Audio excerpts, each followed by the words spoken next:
አሰላሙ አለይኩም ወራህመቱላሂ ወበረካቱሁ። እንዴት ናችሁ ውድ ቤተሰቦቼ? ሁላችሁንም ሰላም ብያለሁ። በያላችሁበት ሰላማችሁ ዝዝት ይበል። ሀገራችንን አላህ ሰላም ያድርግልን። ዛሬ ቀኑ እሁድ ነው፣ ዲሴምበር 14 2025። በዛሬ በእሁድ የቀን ውሎ የሰዓት ዋጋ እንዲሁም የወርቅ ዋጋ ምን ያክል ነው፣ ምን ላይ ነው ያለው የሚለውንም እነግራችኋለሁ ማለት ነው። ከዛ ውጭ ደግሞ ከአሁን በፊት እኔን ጥያቄ በጠየቃችሁ መሰረት ዘና ፈታ እያላችሁ ጥያቄውን እመልስላችኋለሁ ማለት ነው። ሀባይብ ወደ ጥያቄው ከማለፌ በፊት ሰዓት ይዤላችሁ መጥቻለሁ። ያው ቆንጆ ቆንጆ ሰዓቶች ናቸው። ዋጋቸውም እንደዚህ የተጋነነ አይደለም ማለት ነው። ለሁለት አመት ያኔ እስከ 2 አመት ድረስ ሰዓቱ ቢበላሽ እናንተ መልሳችሁ ገንዘባችሁን መውሰድ ትችላላችሁ ነው የሚለው። ወረቀት ይሰጣችኋል ማለት ነው ውዶችዬ። እና ሰዓቱንም የማሳያችሁ ይሆናል። እንደምትመለከቱት የወንድም አለ የሴትም አለ። እዚህ ጋር ወርቅ ትላንት ቅዳሜ ነው፣ ዛሬ እሁድ ነው። ስለዚህ ቅዳሜና እሁድ አይጨምርም አይቀንስም፣ በዛው ባለበት ዋጋ 457 ነው ማለት ነው። የ1 ግራም ዋጋ በዶላር ደግሞ 122 ዶላር ነው ማለት ነው እየተሸጠ ያለው። ዋጋው ይሄን ሁለት ቀን አይቀንስም አይጨምርም። ለዛ ነው እንግዲህ ነገ ነው ኢንሻአላህ፣ ነገ ጠብቁ።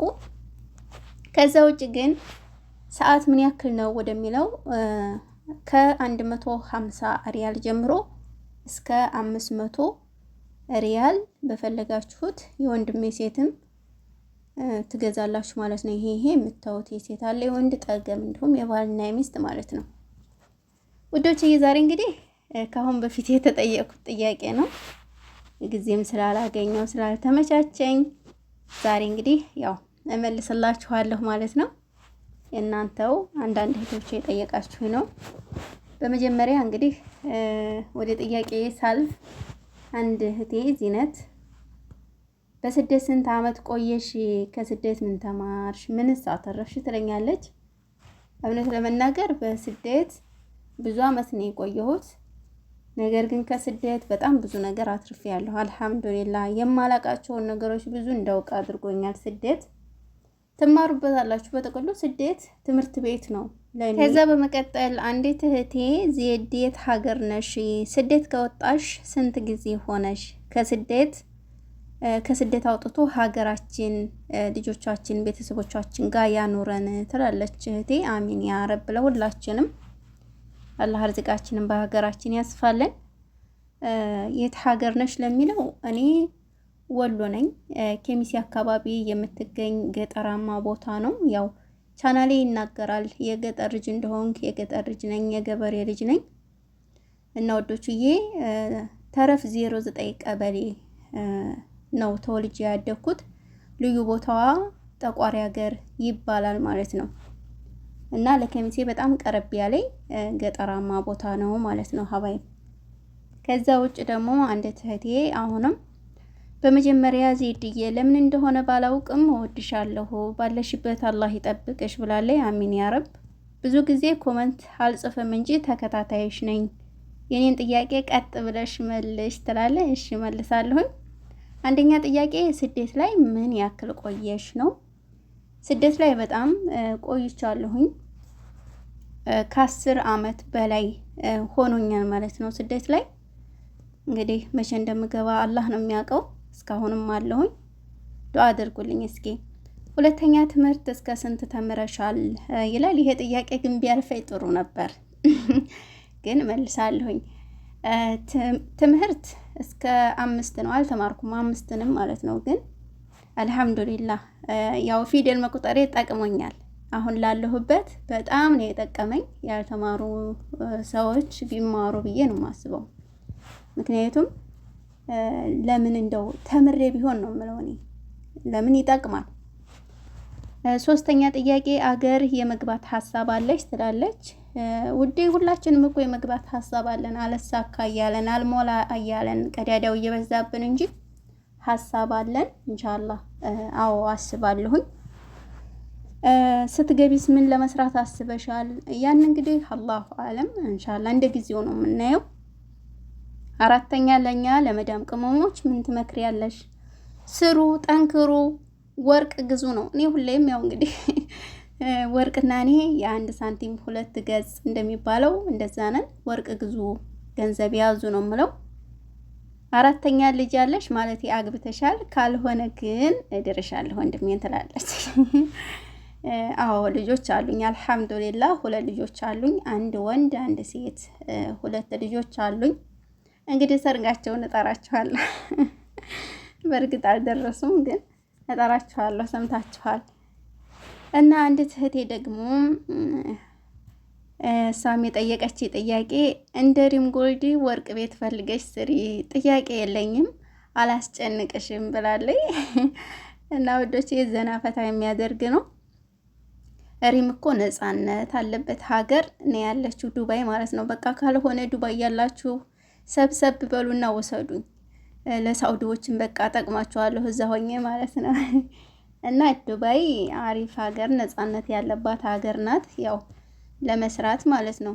ስራ የትም ቦታ ይሰራል፣ ሳውዲም ግን እንደዚህ ወርቅ ቤት ለመስራት ዱባይ ይመቻል። እና ውሰዱኝ ነው የምላችሁ ዱባይ ያላችሁ ቤተሰቦች። ከዛ ውጭ እንደው አንድ እህቴ አንደኛ ጠለብ ቤት ነሽ ወይ ትለኛለች። ጠለብ ቤት አይደለሁም። ሁለተኛ መዳም እንዴት ሁሌ ሱቅ ልትወጪ ትፈቅድልሻለች ትላለች። መዳም ሁልጊዜ እንሄዳለን። ያው ጋርዷ ነኝ ማለት ትችላላችሁ። በነገራችን ላይ ለኔ ብላ እኮ አይደለም ይዛኝ የምትወጣው፣ ያው ብቻዋን ስኮን እንደ ጓደኛ ተከታዋ ነኝ ማለት ነው። እቃ ታውቃላችሁ። እና ያው ለራሷ ጥቅም ስለሆነ ብቻዋን እንዳትሆን፣ ነገር ግን እኔም በጎን ያው ለናንተ እያስተላለፍኩኝ ነው ማለት ነው ሀባይ። ለዛ ነው ሁልጊዜ የምንወጣው። ቤት ይደብራቸዋል። ወደ ውጭ ወጣ ብለው ሞልም የሆነ በቃ ለምን 1 ሰዓት አይሆንም ወጣ ብለን እንመለሳለን። እንደዛ ነው። ለዛ ነው ሁልጊዜ የምወጣው። ከዛ ውጭ ግን ካልተሳሳብኩ አሮጊት ናት ሁሌም ሱቅ የምትሄደው ነው። እንደዛ ነው የምትለው። አሮጊት አይደለችም፣ ገና ናት። የ4 ልጆች እናት ናት። ትልቅ ሴት አይደለችም። ያው ቤት ውስጥ ይደብራቸዋል በጥቅሉ። እና ቀጣይ ጥያቄ አንድ እህቴ እኔ ስለምን ይቅርብኝ ልጠይቅ፣ ኢቃማ አለሽ ወይ? ብዙ ጊዜ ወርቅ ነው የምታሳዩ እና ስጦታ ደርሶሽ ያውቃል ወይ የወርቅ ትለኛለች። ስጦታ ደርሶኝ አያውቅም፣ የወርቅ ማለት ነው ሀባይ።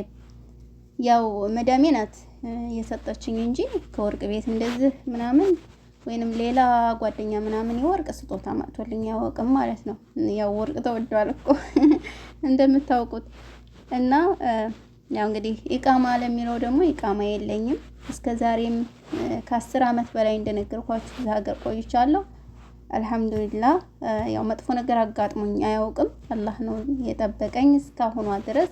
ከዚህም በኋላ ጠባቂ አላህ ነው። ኢቃማ የለኝም ማለት ነው። እና ይህንን ይመስላል። አንድ እህቴ ወርቅ ላይ በንግድ መሰማራት ያዋጣል ብለሽ ታምኛለሽ? ለንግድ ጅማሬ በወርቅ ምን ያክል ብር ቢኖር ታያለሽ ትለኛለች። እውነት ለመናገር አስቤው አላቅም ይሄን ነገር ማለት ነው። ያዋጣል አያዋጣም ለንግድ ማለት ነው። እና ትንሽ ገንዘብ ይፈልጋል። እንደዚህ ዝም ብለን ብድግ ብለን የምንጀምረው ነገር አይደለም። በጣም ብዙ ብር ያስፈልጋል ማለት ነው። ያዋጣል ለሚለው አሁን ላይ አገራችን ገብቶ ለመክፈት ያዋጣል ብዬ አላስብም ሀቂቃ ማለት ነው።